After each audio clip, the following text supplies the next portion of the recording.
The Yellow Wallpaper, written by Charlotte Perkins Gilman, read to you by Melissa Abrams. It is very seldom that mere ordinary people like John and myself secure ancestral halls for the summer. A colonial mansion, a hereditary estate, I would say a haunted house, and reach the height of romantic felicity. But that would be asking too much of fate. Still, I will proudly declare that there is something queer about it. Else, why should it be let so cheaply? And why have stood so long untenanted? John laughs at me, of course, but one expects that in marriage. John is practical in the extreme. He has no patience with faith, an intense horror of superstition, and he scoffs openly at any talk of things not to be felt and seen and put down in figures. John is a physician, and perhaps, I would not say it to a living soul, of course, but this is dead paper and a great relief to my mind. Perhaps that is one reason I do not get well faster. You see, he does not believe I am sick. And what can one do? If a physician of high standing and one's own husband assures friends and relatives that there is really nothing the matter with one but temporary nervous depression, a slight hysterical tendency, what is one to do? My brother is also a physician and also of high standing, and he says the same thing. So I take phosphates or phosphites, whichever it is, and tonics, and journeys, and air, and exercise, and am absolutely forbidden to work until I am well again. Personally, I disagree with their ideas. Personally, I believe that congenial work with excitement and change would do me good. But what is one to do? I did write for a while in spite of them, but it does exhaust me a good deal, having to be so sly about it, or else meet with heavy opposition.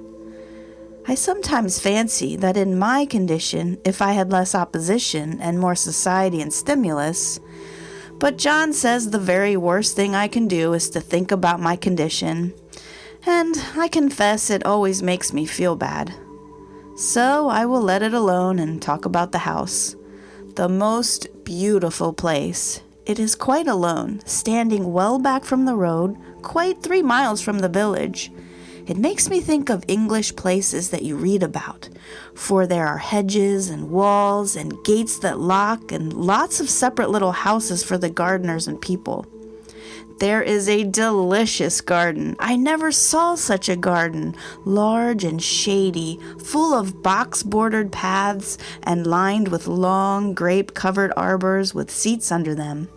There were greenhouses, too, but they are all broken now.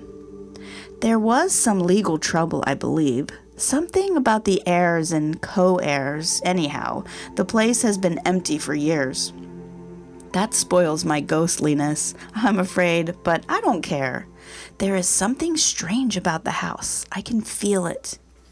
I even said so to John one moonlit evening, but he said what I felt was a draft and shut the window. I get unreasonably angry with John sometimes. I'm sure I never used to be so sensitive. I think it is due to this nervous condition. But John says if I feel so, I shall neglect proper self-control. So I take pains to control myself, before him at least, and that makes me very tired.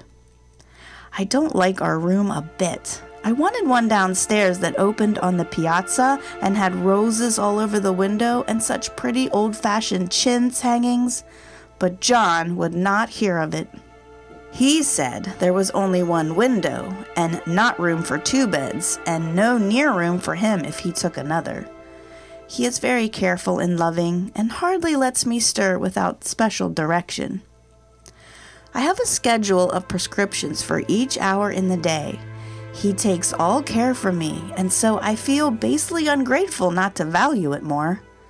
He said we came here solely on my account, that I was to have perfect rest and all the air I could get. "Your exercise depends on your strength, my dear," said he, "and your food somewhat on your appetite, but air you can absorb all the time." So we took the nursery at the top of the house. It is a big, airy room, the whole floor nearly, with windows that look all ways, and air and sunshine galore. It was nursery first, and then playroom and gymnasium, I should judge, for the windows are barred for little children, and there are rings and things in the walls.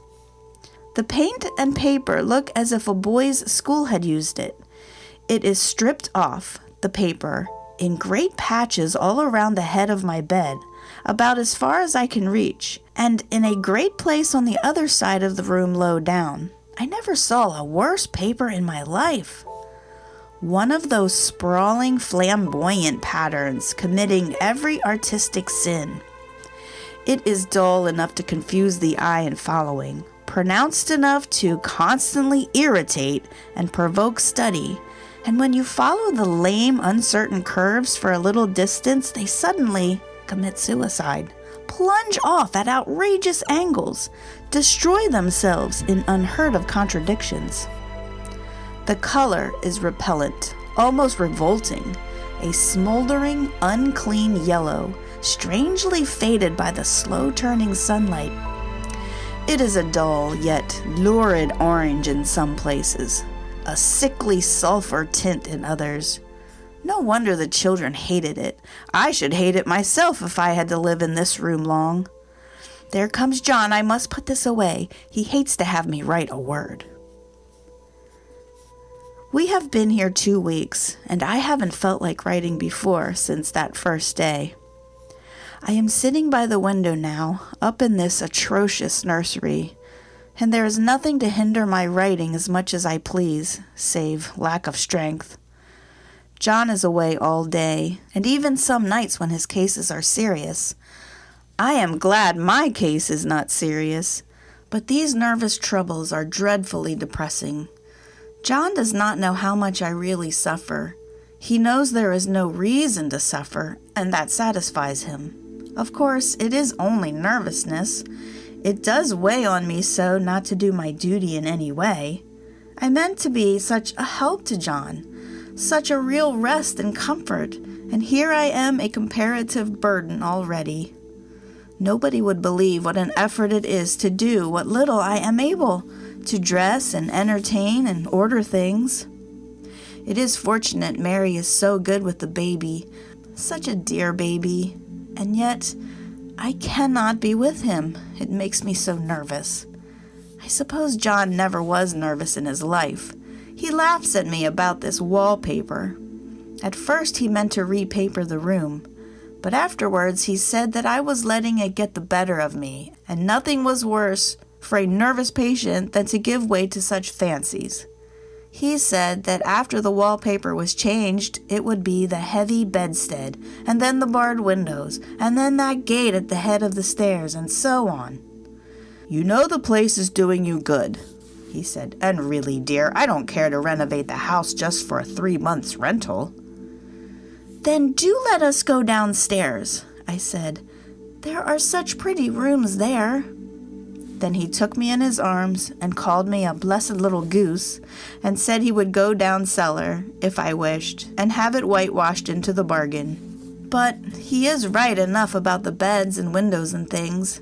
It is an airy and comfortable room as one need wish, and, of course, I would not be so silly as to make him uncomfortable just for a whim. I'm really getting quite fond of the big room, all but that horrid paper.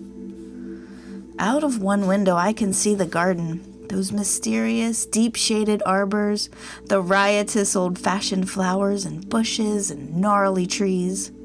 Out of another I get a lovely view of the bay and a little private wharf belonging to the estate. There is a beautiful shaded tree that runs down from the house. I always fancy I see people walking in those numerous paths and arbors, but John has cautioned me not to give way to fancy in the least. He says that with my imaginative power and habit of story making, a nervous weakness like mine is sure to lead to all manner of excited fancies, and that I ought to use my will and good sense to check the tendency. So I try.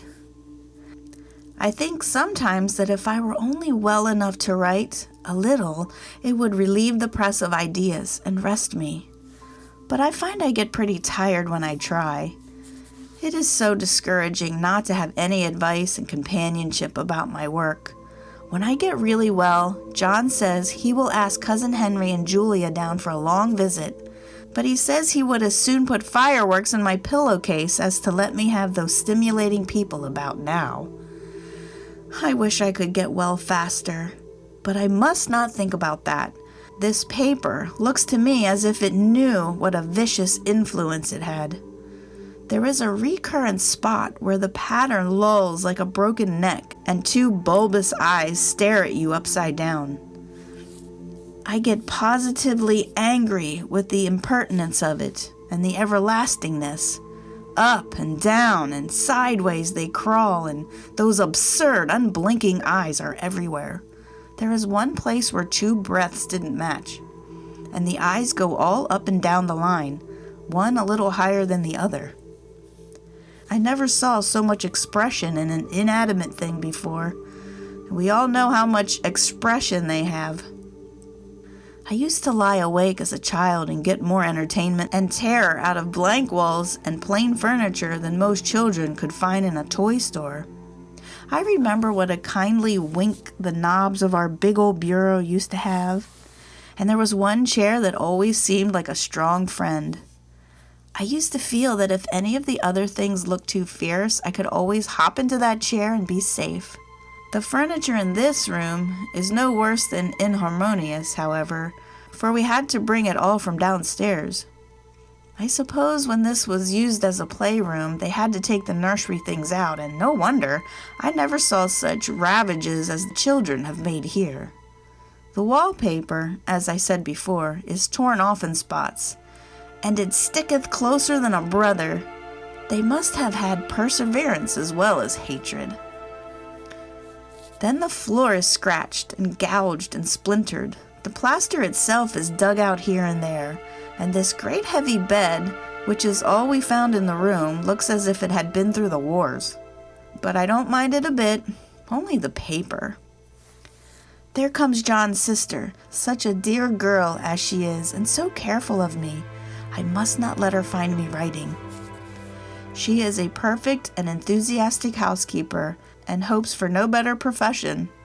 I verily believe she thinks it is the writing which made me sick. But I can write when she is out, and see her a long way off from these windows. There is one that commands the road, a lovely shaded winding road, and one that just looks off over the country. A lovely country too, full of great elms and velvet meadows. This wallpaper has a kind of sub-pattern in a different shade.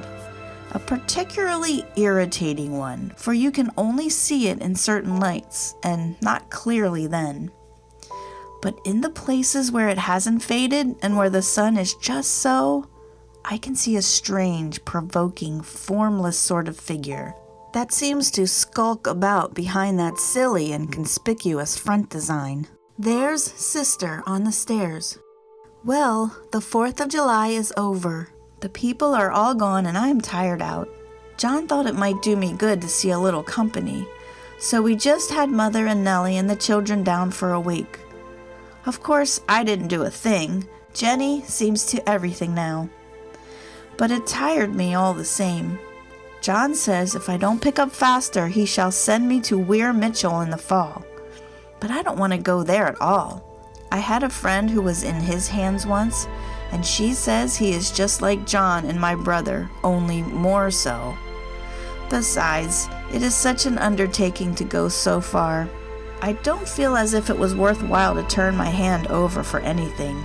I am getting dreadfully fretful and querulous. I cry at nothing, and cry most of the time.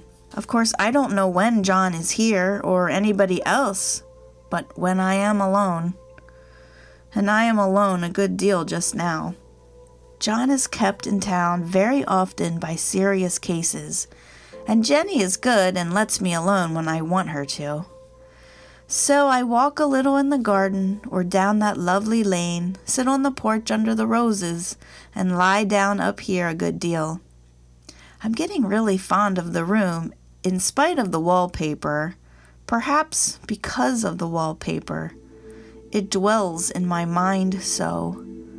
I lie here on this great immovable bed, it is nailed down, I believe, and follow that pattern about by the hour.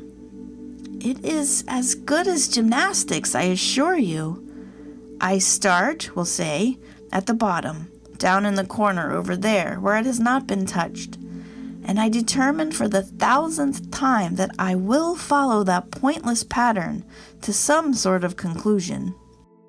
I know a little of the principle of design. I know this thing was not arranged on any laws of radiation or alternation or repetition or symmetry or anything else that I have ever heard of. It is repeated, of course, by the breath, but not otherwise.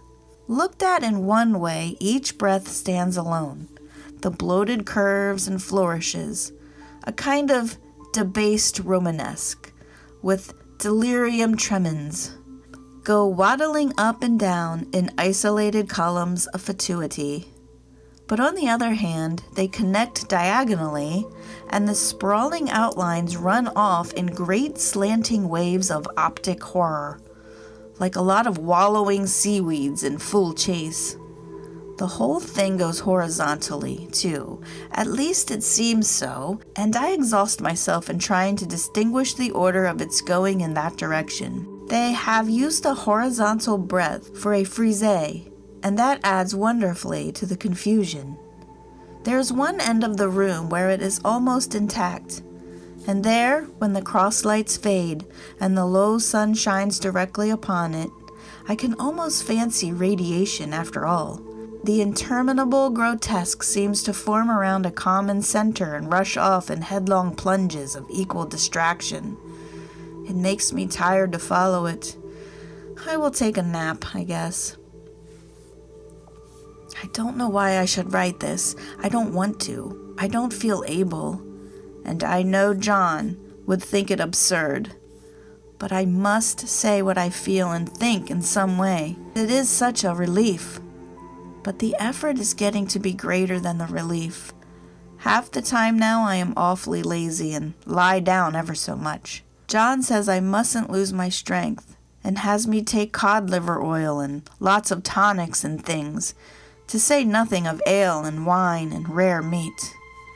Dear John, he loves me so dearly, and hates to have me sick.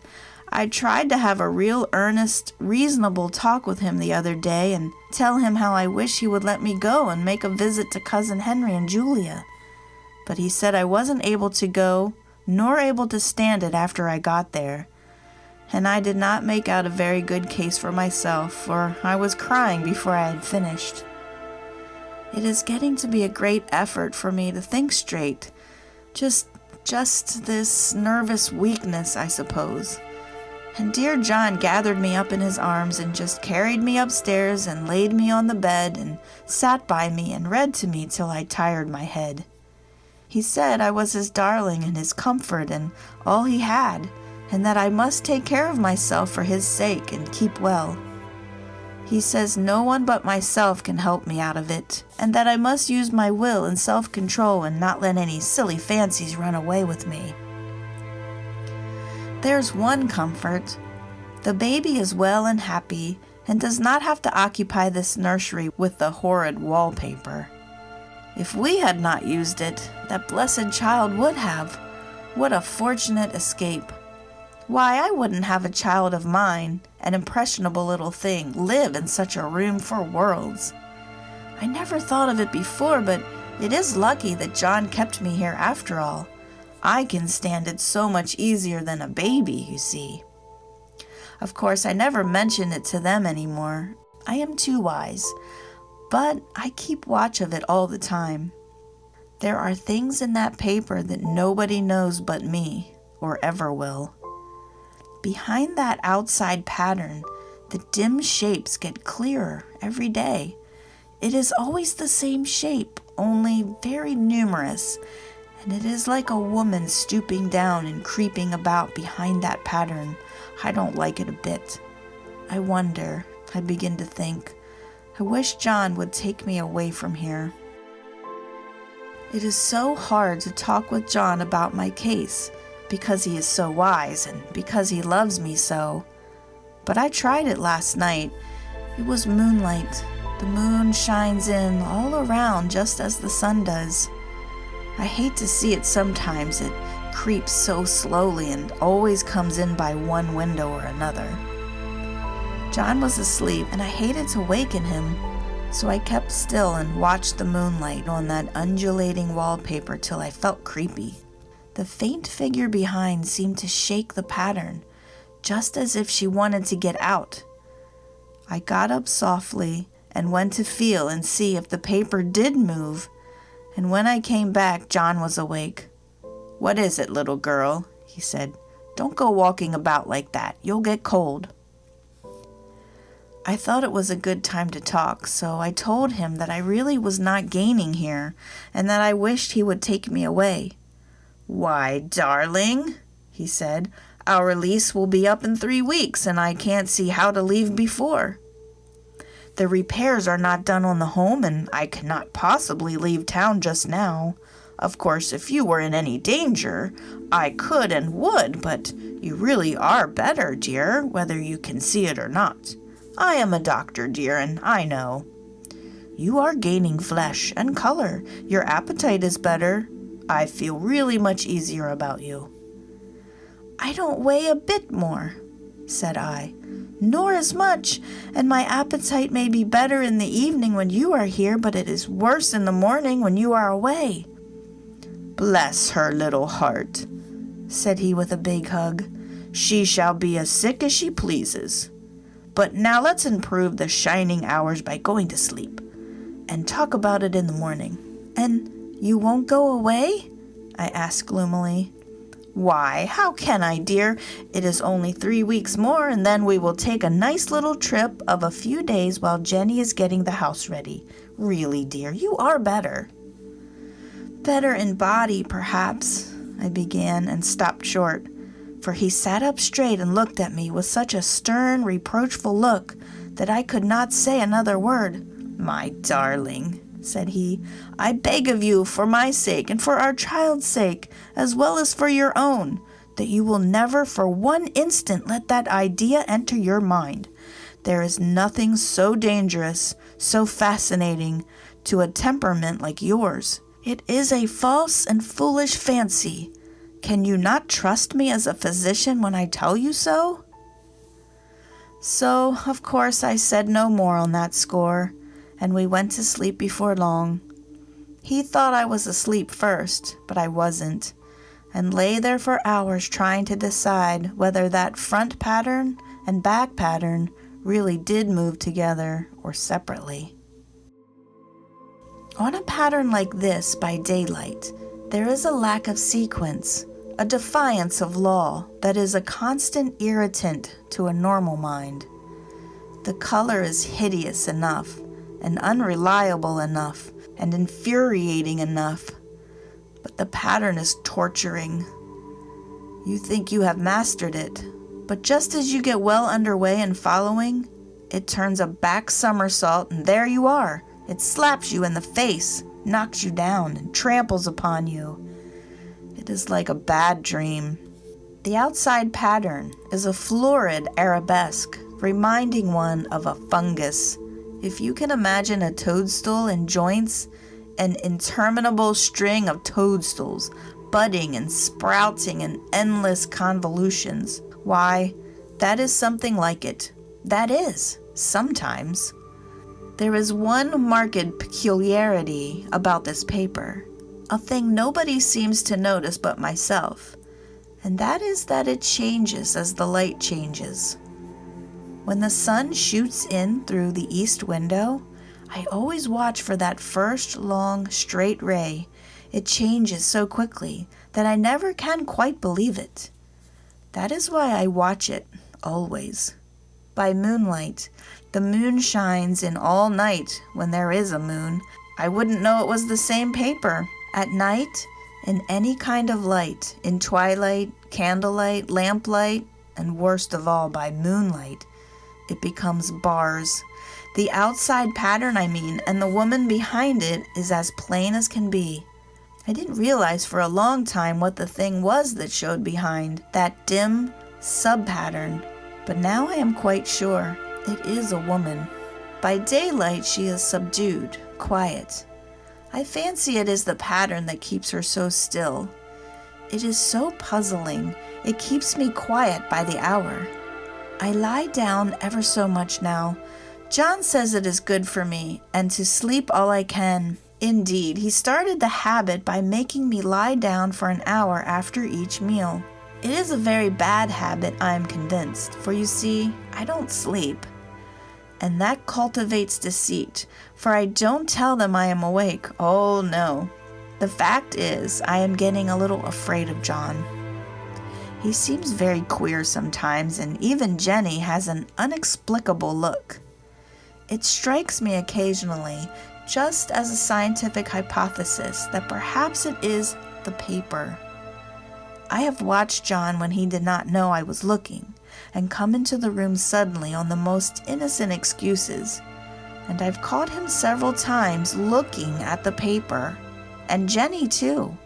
I caught Jenny with her hand on it once. She didn't know I was in the room, and when I asked her in a very quiet voice with the most restrained manner possible what she was doing with the paper, she turned around as if she had been caught stealing and looked quite angry, asked me why I should frighten her so.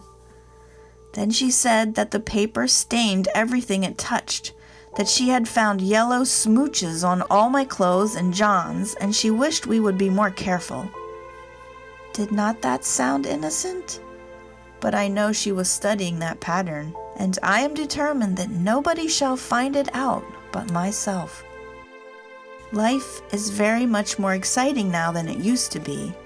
You see, I have something more to expect, to look forward to watch. I really do eat better, and I am more quiet than I was. John is so pleased to see me improve. He laughed a little the other day and said I seemed to be flourishing in spite of my wallpaper. I turned it off with a laugh. I had no intention of telling him it was because of the wallpaper. He would make fun of me. He might even want to take me away. I don't want to leave now until I have found it out. There is a week more, and I think that will be enough. I am feeling ever so much better. I don't sleep much at night, for it is so interesting to watch developments. But I sleep a good deal in the daytime. In the daytime, it is tiresome and perplexing. There are always new shoots on the fungus, and new shades of yellow all over it. I cannot keep count of them, though I have tried conscientiously. It is the strangest yellow, that wallpaper. It makes me think of all the yellow things I ever saw. Not beautiful ones like buttercups, but old, foul, bad yellow things. But there is something else about that paper. The smell. I noticed it the moment we came into the room, but with so much air and sun, it was not bad. Now we have had a week of fog and rain, and whether the windows are open or not, the smell is here. It creeps all over the house. I find it hovering in the dining room, skulking in the parlor, hiding in the hall, lying in wait for me on the stairs. It gets into my hair. Even when I go to ride, if I turn my head suddenly and surprise it, there is that smell. Such a peculiar odor, too.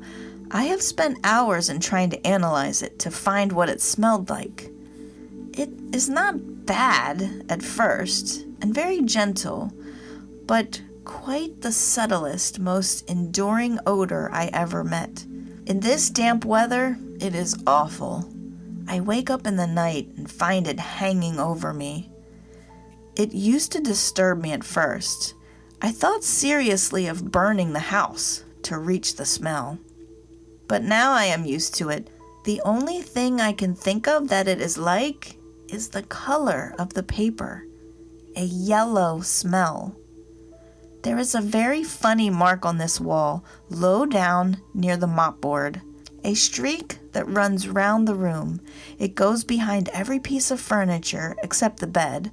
A long, straight, even smooch, as if it had been rubbed over and over. I wonder how it was done, and who did it, and what they did it for. Round and round and round, round and round and round. It makes me dizzy. I really have discovered something at last. Through watching so much at night, when it changes so, I have finally found out. The front pattern does move, and no wonder. The woman behind shakes it. Sometimes I think there are a great many women behind, and sometimes only one, and she crawls around fast, and her crawling shakes it all over. Then in the bright spots, she keeps still, and in the very shady spots, she just takes hold of the bars and shakes them hard. And she is all the time trying to climb through, but nobody can climb through that pattern, it strangles so. I think that is why it has so many heads. They get through, and then the pattern strangles them off and turns them upside down and makes their eyes white. If those heads were covered or taken off, it would not be half so bad. I think that woman gets out in the daytime, and I'll tell you why, privately. I've seen her. I can see her out of every one of my windows. It is the same woman, I know, for she is always creeping, and most women do not creep by daylight. I see her in that long, shaded lane creeping up and down. I see her in those dark grape arbors creeping all around the garden. I see her on that long road under the trees, creeping along, and when a carriage comes, she hides under the blackberry vines. I don't blame her a bit. It must be very humiliating to be caught creeping by daylight. I always lock the door when I creep by daylight. I can't do it at night, for I know John would suspect something at once. And John is so queer now that I don't want to irritate him. I wish he would take another room. Besides, I don't want anybody to get that woman out at night but myself. I often wonder if I could see her out of all the windows at once. But turn as fast as I can only see out of one at a time. And though I always see her, she may be able to creep faster than I can turn. I have watched her sometimes away off in the open country, creeping as fast as a cloud shadow in a high wind. If only that top pattern could be gotten off from the under one. I mean to try it, little by little. I have found out another funny thing, but I shan't tell it this time. It does not do to trust people too much. There are only 2 more days to get this paper off, and I believe John is beginning to notice. I don't like the look in his eyes. And I heard him ask Jenny a lot of professional questions about me. She had a very good report to give. She said I slept a good deal in the daytime. John knows I don't sleep very well at night, for I am so quiet. He asks me all sorts of questions too, and pretended to be very loving and kind, as if I couldn't see through him. Still, I don't wonder he acts so, sleeping under this paper for 3 months. It only interests me, but I feel sure John and Jenny are secretly affected by it. Hurrah! This is the last day, but it is enough. John to stay in town overnight and won't be out until this evening. Jenny wanted to sleep with me, the sly thing, but I told her I should undoubtedly rest better for a night all alone. That was clever, for really, I wasn't alone a bit. As soon as it was moonlight and that poor thing began to crawl and shake the pattern, I got up and ran to help her. I pulled and she shook. I shook and she pulled, and before morning, We had peeled off yards of that paper, a strip about as high as my head and half around the room. And then when the sun came up and that awful pattern began to laugh at me, I declared I would finish it today. We go away tomorrow, and they are moving all my furniture down again to leave things as they were before. Jenny looked at the wall in amazement, but I told her merrily that I did it out of pure spite at the vicious thing. She laughed and said she wouldn't mind doing it herself, but I must not get tired. How she betrayed herself that time. But I am here, and no person touches this paper but me, not alive. She tried to get me out of the room. It was too patent. But I said it was so quiet and empty and clean now that I believed I would lie down again and sleep all I could, and not to wake me even for dinner. I would call when I woke. So now she is gone, and the servants are gone, and the things are gone, and there is nothing left but that great bedstead nailed down with the canvas mattress we found on it. We shall sleep downstairs tonight, and take the boat home tomorrow. I quite enjoy the room, now it is bare again.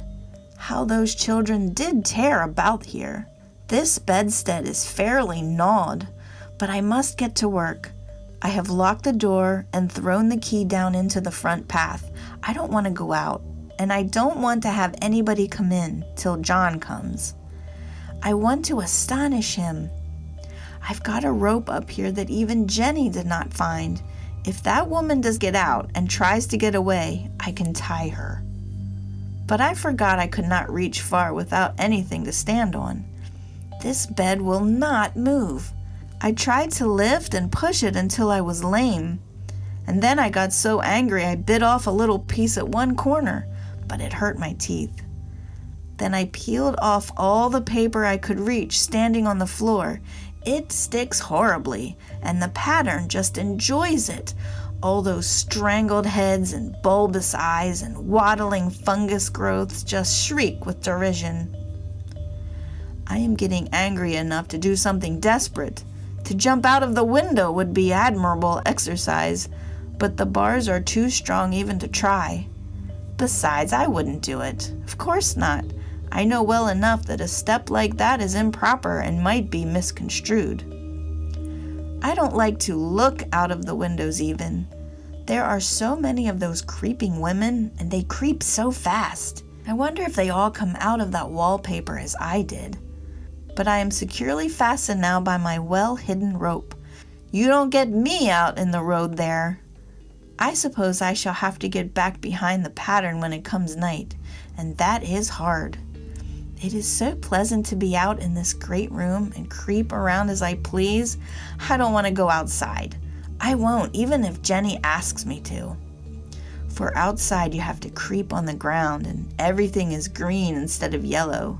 But here I can creep smoothly on the floor, and my shoulder just fits in that long smooch around the wall, so I cannot lose my way. Why, there's John at the door. It is no use, young man, you can't open it. How he does call and pound. Now he's crying for an axe. It would be a shame to break down that beautiful door. John, dear, said I in the gentlest voice, the key is down by the front steps, under a plantain leaf. That silenced him for a moment. Then he said very quietly indeed, open the door, my darling. I can't, said I. The key is down by the front door, under a plantain leaf. And then I said it again several times, very gently and slowly, and said it so often that he had to go and see, and he got it, of course, and came in. He stopped short by the door. What is the matter?